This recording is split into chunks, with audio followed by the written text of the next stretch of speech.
Salam Bapak Ibu Saudara yang terkasih dalam nama Tuhan Yesus. Saya percaya keadaan kita semua dalam keadaan baik, sekalipun kita masih ada di tengah-tengah pandemi COVID-19. Oleh anugerah Tuhan, penyertaan perlindungannya sempurna atas kita.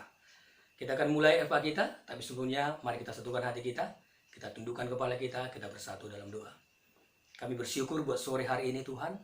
Terima kasih Tuhan melindungi, menyertai kami. Dan terima kasih kesempatan sore ini kami boleh seluruh anggota EPA keluarga besar Medan Plaza untuk kami boleh mengikuti live streaming sharing pada sore hari ini. Kami berdoa Roh Kudus hadirlah, tolong kami dan urapi kami sehingga semua boleh berjalan dengan baik. Firman Tuhan hari ini, sore ini itu menguatkan kami, membangkitkan kami sehingga kehidupan kami makin lama akan semakin baik. Terpujilah nama Tuhan, bagimulah Tuhan segala pujian, hormat kami, kemuliaan dari sekarang sampai selama-lamanya. Dalam nama Tuhan Yesus, kita yang percaya dan diberkati, sama-sama kita katakan, amin. Baik, puji Tuhan Bapak Ibu, kita tahu bahwa tema kita di bulan ini, yaitu menjadi senjata kebenaran. Untuk itu, mari kita baca Alkitab kita, yang diambil dari Roma pasal 6, ayat 13, Alkitab berkata demikian, dan janganlah kamu menyerahkan anggota-anggota tubuhmu kepada dosa untuk dipakai sebagai senjata kelaliman. Tetapi serahkanlah dirimu kepada Allah sebagai orang-orang yang dahulu mati, tetapi yang sekarang hidup. Dan serahkanlah anggota-anggota tubuhmu kepada Allah untuk menjadi senjata-senjata kebenaran. Melalui ayat ini jelas dikatakan, Tuhan mau seluruh hidup kita, seluruh anggota-anggota tubuh kita serahkan kepada Allah untuk dipakai menjadi senjata-senjata kebenaran. Kita tahu senjata itu satu alat, itu bisa mengalahkan musuh, menghancurkan musuh. Jadi Tuhan mau kita pastikan bahwa hidup kita ada di tangan Tuhan, bukan di tangan iblis.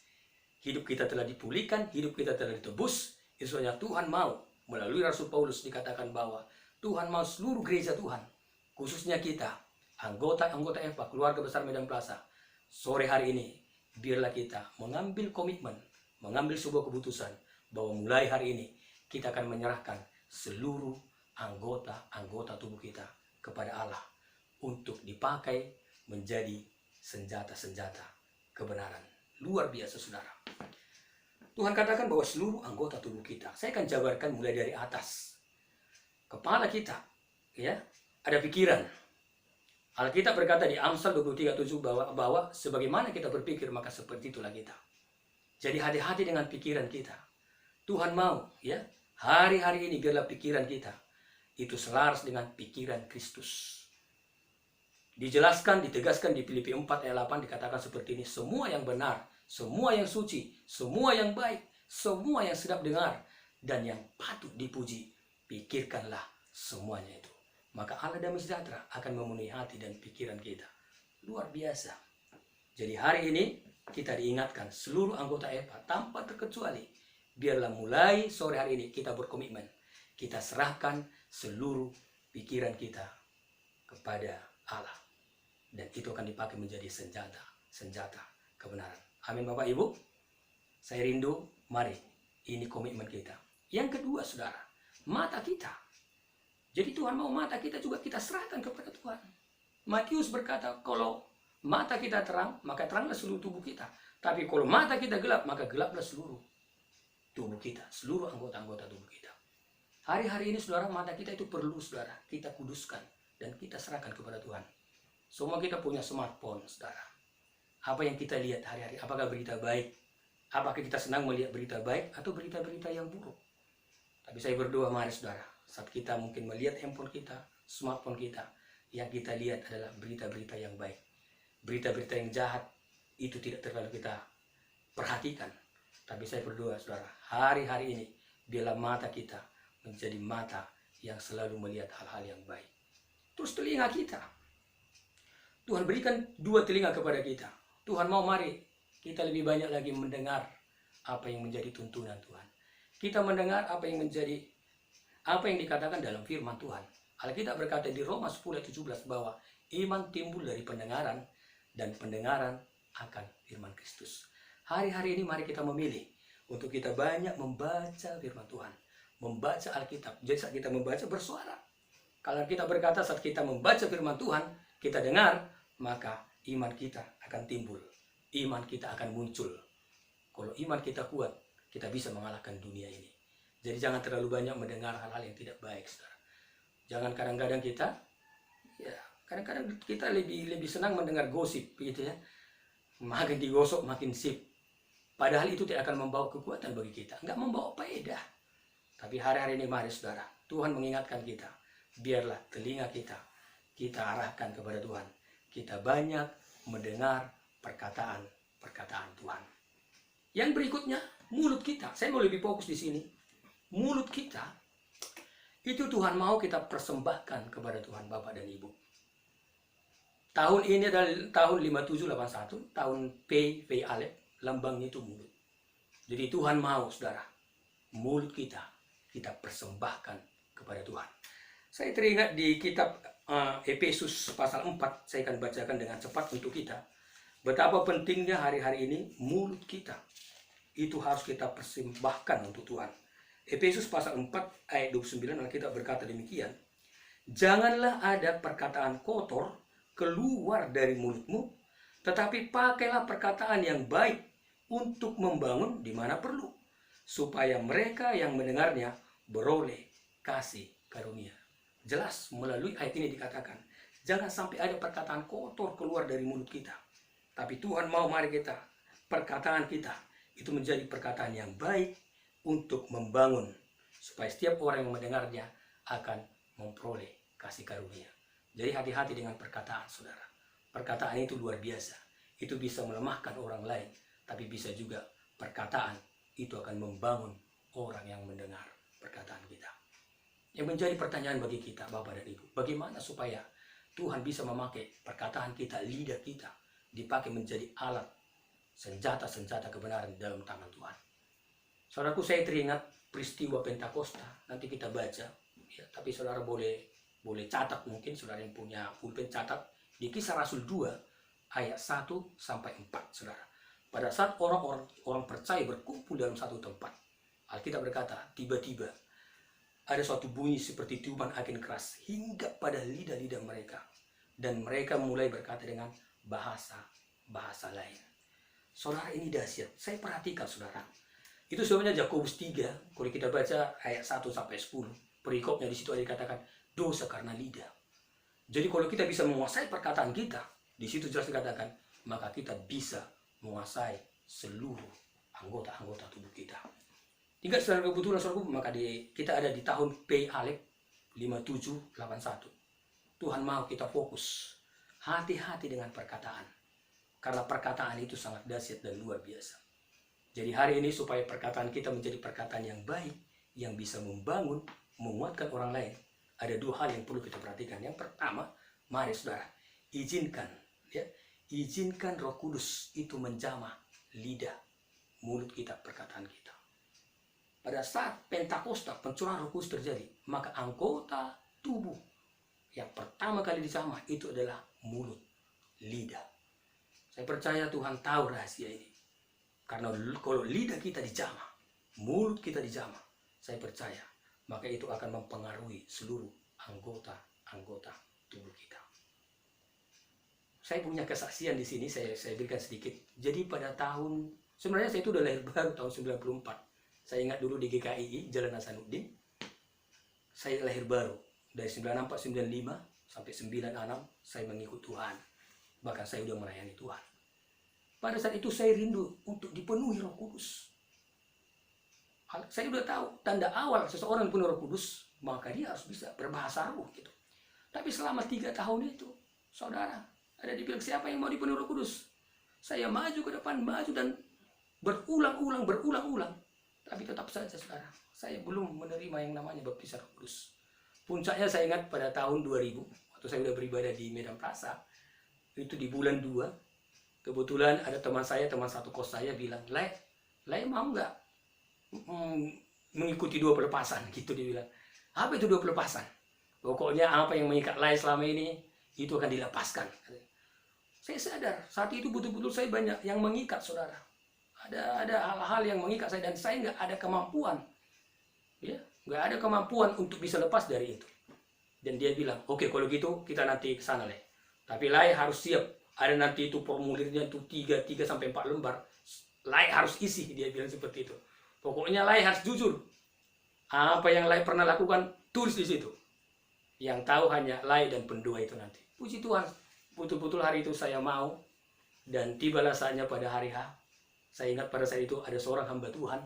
Saya didoakan di ruang kaca. Di lantai 6 ada ruang kaca, kami hanya berdua di situ, saudara. Saat itu saya didoakan, dimulai dengan pujian penyembahan. Saya juga ikut bernyanyi. Awalnya saudara bernyanyi, saya nikmati. Tapi tiba-tiba, ya, penyembahan itu makin dalam. Tiba-tiba saya merasakan seperti anak kecil. Mulut saya itu seperti berkata seperti itu, dan nggak bisa ditahan. Saya udah mau tahan, tapi nggak bisa ditahan. Malah makin saya menangis. Rupanya pada saat itu saya mengalami yang namanya baptisan Roh Kudus. Lidah saya dijamah, saudara, Bapak Ibu. Itu peristiwanya tahun 2000 di bulan 2. Peristiwanya, saudara. Apa yang terjadi mulai saat itu? Puji Tuhan, saudara. Ternyata benar. Saat lidah kita dijamah oleh Tuhan, lidah kita, mulut kita dijamah oleh Tuhan, pada saat itu puji Tuhan, saudara, oleh anugerah Tuhan, saya bisa meninggalkan semua apa yang mengikat saya selama ini. Saya bisa menguasai seluruh anggota-anggota tubuh saya. Jadi hari ini, saudara, dengan segala kerendahan hati, saya mengajak kita seluruh anggota Eva. Kita nggak punya kekuatan untuk menguasai seluruh anggota-anggota tubuh kita. Tapi saat kita merendahkan diri, kita rindu Roh Kudus menjamah kita. Roh Kudus, ya, yang belum bisa, yang belum dibaptis, Roh Kudus, mari, saudara, miliki kerinduan. Rendahkan hati kita, saya percaya. Saat kita meminta kepada Tuhan, maka dia akan memberikan Roh Kudusnya kepada kita. Kita nggak bisa berbuat apa-apa di luar Tuhan. Camkan Bapak dan Ibu, kita nggak bisa berubah. Kita akan nggak bisa menguasai seluruh anggota tubuh kita kalau kita belum dijamah oleh Roh Kudus. Yang kedua, saudara, saya lihat di Yesaya pasal 50. Yesaya pasal 50, saya akan bacakan untuk kita. Saudara bisa juga buka Alkitabnya. Yesaya 50 ayat 4, Alkitab berkata demikian, Tuhan Allah telah memberikan kepadaku lidah seorang murid, supaya dengan perkataan aku dapat memberi semangat baru kepada orang yang letih lesu.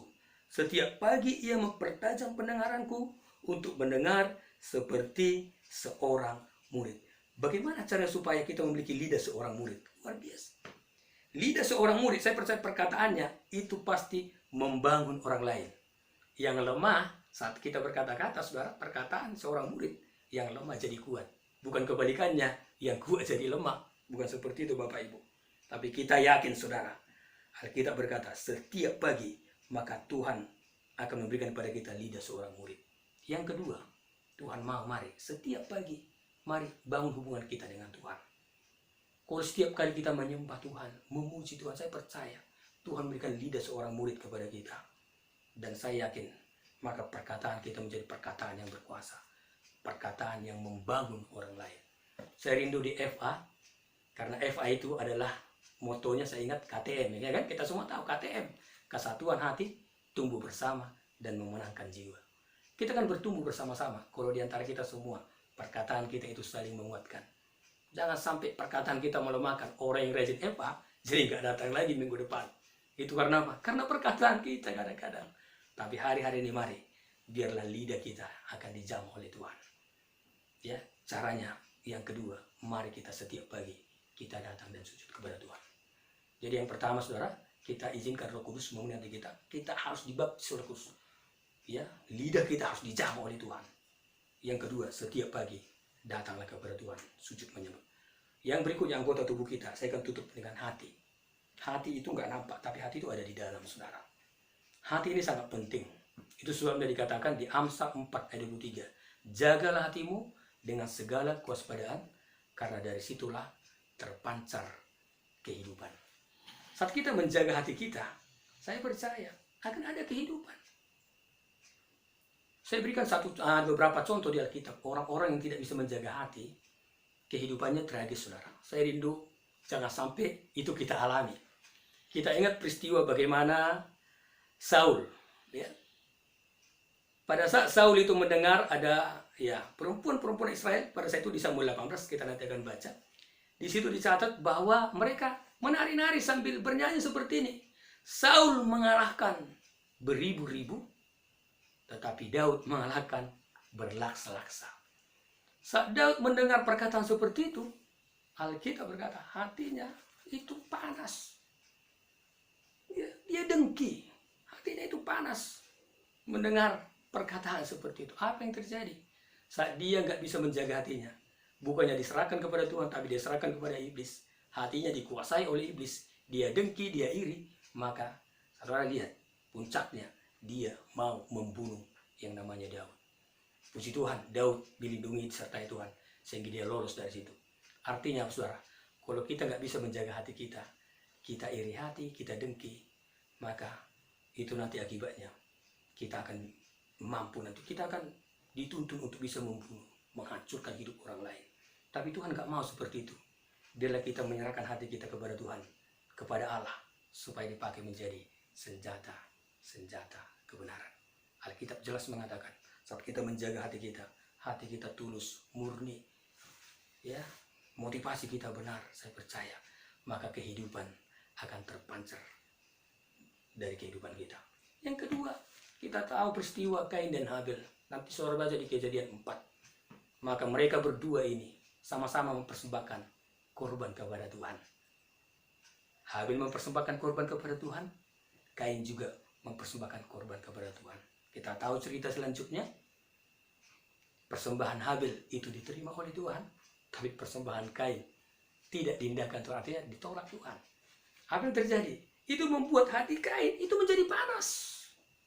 Hatinya panas karena persembahannya nggak diterima. Persembahan adiknya diterima.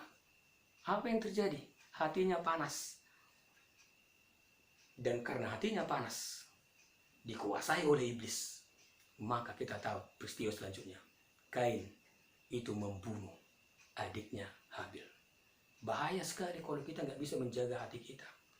Itu jelas dikatakan, biarlah di bulan ini kita seluruh anggota FA, mari kita memilih apapun yang terjadi, kita serahkan hati kita kepada Tuhan supaya dipakai menjadi senjata-senjata kebenaran. Yang berikutnya saya baca di Yakobus.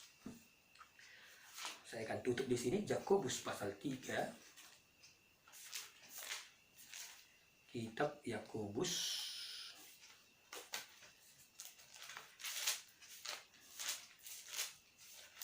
ya, saya akan bacakan ayat 16.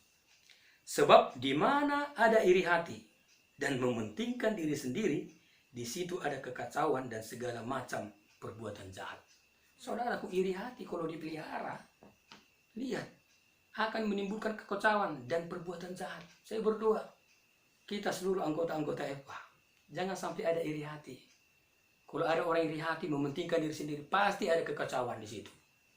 Itu sebabnya Tuhan mau jelas dan tegas dikatakan di Amsal 4 ayat 3. Jagalah hatimu dengan segala kewaspadaan, karena dari situlah terpancar kehidupan. Bapak, Ibu yang terkasih, dalam nama Tuhan Yesus, saya sudah jabarkan kepada kita, saudara, bahwa Tuhan mau.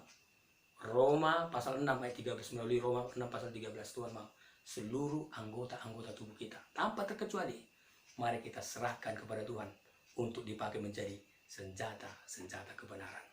Kebenaran itu adalah luar biasa. Kebenaran yang memulihkan, kebenaran yang menyelamatkan, kebenaran yang memulihkan, menyembuhkan setiap kita. Hari ini, sore hari ini, mari dengan segala kerendahan hati saya mengajak kita, saudara, mari kita rendahkan hati kita. Kalau selama ini mungkin anggota-anggota tubuh kita serahkan kepada iblis, dipakai menjadi senjata kelaliman. Tapi mulai hari ini, kesempatan ini kita pergunakan. Mari kita berkomitmen, Tuhan, mulai sekarang kami akan serahkan seluruh anggota tubuh kami. Kami serahkan hanya kepada Engkau, Tuhan. Dan kami percaya Tuhan akan melakukan perkara yang besar. Doa saya, biarlah seluruh anggota EPA, keluarga besar Medan Plaza akan mengalami perkara-perkara yang dahsyat. Sekalipun kita di tengah-tengah COVID-19. COVID-19 tidak akan menenggelamkan kita. Tapi itu menjadi kendaraan bagi kita untuk kita diangkat Tuhan. Kita akan naik, kita akan kuat. Berdiri tegak, berdiri teguh. Jangan goyah, jangan takut. Karena Tuhan itu menjadi perisai perlindungan bagi kita. Mari kita satukan hati kita, kita berdoa. Tuhan, terima kasih, kami bersyukur Engkau mengajar kami melalui firman-Mu. Terima kasih Bapa, Engkau mengingatkan kami, supaya kami seluruh anggota EPA, keluarga besar Medan Plaza, untuk kami mempersembahkan seluruh anggota-anggota tubuh kami serahkan kepada Tuhan, untuk dipakai menjadi senjata-senjata kebenaran. Roh Kudus tolong kami tidak mampu berjalan sendiri.